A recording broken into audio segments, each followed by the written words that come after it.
Hi, Mike Kennedy with you here, and we're looking at these inexpensive survival cards. Here's the typical one that you see. It's got a can opener, it's got a wrench, it's got supposedly a saw and a knife, and there's another little thing there. It's got a hole for a lanyard. This hole is supposed to help you orient somehow, but if you get one that actually still has they're made in China like everything else. Okay, if you happen to get one that has the actual instruction sheet from China, you'll find that, the 10, 11 uses that you can't figure out what the last two even are. So this I carry in my wallet. And why would I do that? Well, it is an excellent striker for the Ferrocerium Rod, or fire steel, or whatever you want to call it, fire rod, that I carry on my keychain. So if I didn't have a knife with me, I could use this. I could really use, in a pinch, I could use the keys with it too.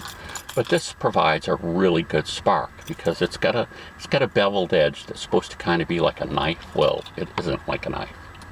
This one has I'm going to show a close-up of these two, but this has a kind of a saw area on it too. Okay, so they updated this.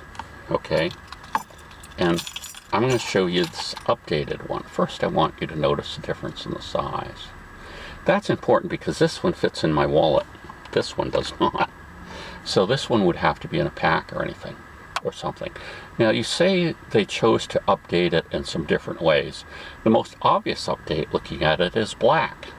Well, that looks pretty cool, but that's actually a disadvantage. And why is it a disadvantage? Well, this, even though it isn't, super reflective, brushed, stainless steel, I could use this for a signaling mirror. There was a man who saved his life by using the hologram on a credit card to reflect, and people actually were able to see that and find him. So this could still be used as a signaling mirror. Now, I suggest you read about signaling mirrors because there's a certain way to use them, or maybe I'll do a video, or maybe I have done a video. Who knows at this point. So the fact that it's small and that it fits in my wallet are both pluses for this, and the fact that it's not black and shiny. So this one you could use for a signal mirror. It's got the can opener. They've made the serrated part much smaller, which I don't know about that. They've included an inch measurement thing. This one I think was this one only had metric on it. But one of the big obvious differences here is this one has some cordage. So there might be enough cordage on here to make a firebow. Enough cordage maybe to tie some branches, to tie some poles together that you're going to make a lean-to out of in a survival situation. So I guess having a piece of cordage like this is kind of good. I mean, it has this typical wrench thing, but honestly, how often do you have a bolt that's protruding out that would allow you this much space, you know what I'm saying, on either end of it? Because it has to turn and it has to fit in. Most bolts that I end up having to deal with aren't just sticking out on the surface somewhere where there's tons of room to do that, okay? And you've got the bottle opener, the other type of bottle opener. This might supposed to be a can opener too. This on the edge here, they both have that same edge, but I don't know how well that would work. So one thing we can test here right now is to see if I can get it to work with my ferrocerium rod. Now, ferrocerium rods, especially when you have them in your pocket, they build up residue. So you're going to have to basically, every time you use it, you have to scrape that residue off. So, that is a little sharp at that point, but there you can see. There's going to be no problem getting sparks with this. So that's enough to start a fire. Someone seems to spark a little better, I think. Now let's see if I can make a liar out of myself after I did that. Nope. They're about the same. Okay, so they're good strikers for that. They say you can use them to pry things. This one has a little orientation, a little arrow. I don't know what the arrow's supposed to do for you. Just like I don't know what the circle's supposed to do for you on this one. But this one has an inch measurement here, and it has a scale here, but it's covered up somewhat by the cordage. This goes from 99 cents to $20. I've seen this for $20 in a store before. Okay, this one was free with shipping for $4.95. I bet you could. This is a product. It says survival. No, apesurvival.com. So they branded it. It's probably available unbranded too, for the same price or cheaper. It's nice that it does have the Morse code for SOS on the back. It kind of redundantly has the word help, but if you should learn SOS. Help isn't necessary. If you know SOS, that means help.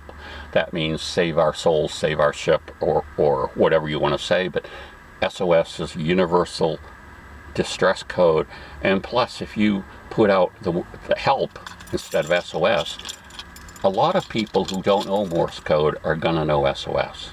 Okay, they're going to see the 3 dots, the 3 shorts, 3 longs, 3 shorts. If you're typing out help, you've got a little bit more complicated thing of Morse code, and people are going to look at that and say, that don't know Morse code. Now someone who knows Morse code is going to look at that and say, that person needs help. But they would have gotten that from the SOS anyway. So that, I'm saying that's a little redundant. Unlike this one has the measurement scale in centimeters etched. This one has it printed on. This looks like a piece of stainless steel that has been